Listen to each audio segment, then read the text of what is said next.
my timer going off. I don't want to go over 5 minutes because they're hard to upload. So that was telling me it was 5 minutes. All right, the monomers, amino acids, at one end of the molecule, they have an amino group, and at the other end, they have a carboxyl group.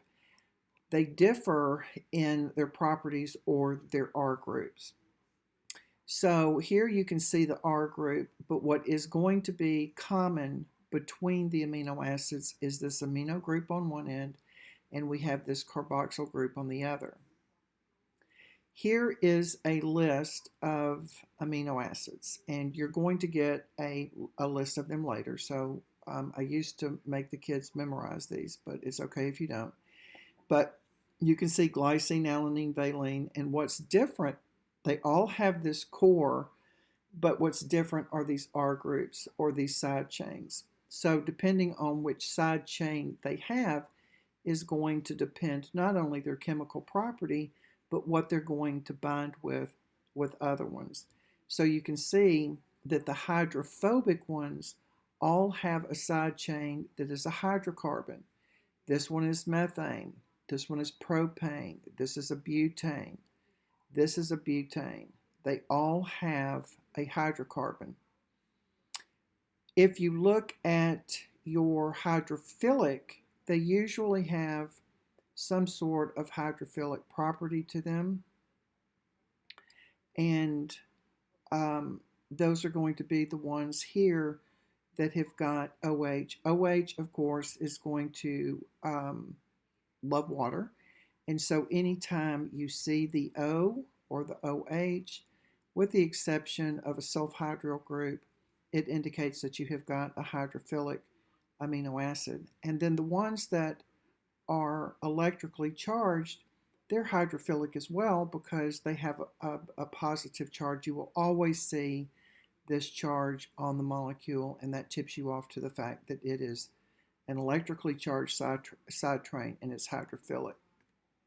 So amino acids are linked by covalent bonds, but the covalent bond type is called a peptide bond. So when you hook amino acids, and you can hook them in any matter, you can hook alanine, valine, lysine, glutamine, glutamic acid, asparagine, you can hook them together, but every time they get hooked together, it's by a peptide bond. And what you end up getting is a very long chain of amino acids, and we call that a polypeptide, many peptides. Polypeptides can range in length from a few to 1,000 monomers, so they can be very long. Each polypeptide has a linear sequence of amino acid. It has a carboxyl end.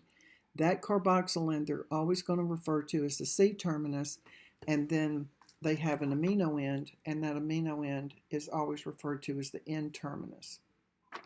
So you can see here, this is a dehydration reaction when they add together because water is going to be released. But you can see that we have got amino acids being hooked together, and the carboxyl end, the C double bond O, this is your C terminus, and then of course your NH2 here is your amino end, and so that's the N terminus.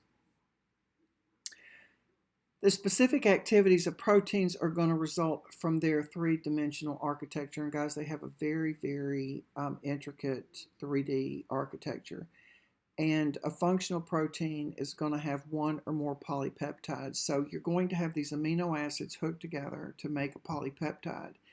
And then one polypeptide is going to join another one and will join another one to ultimately make your protein.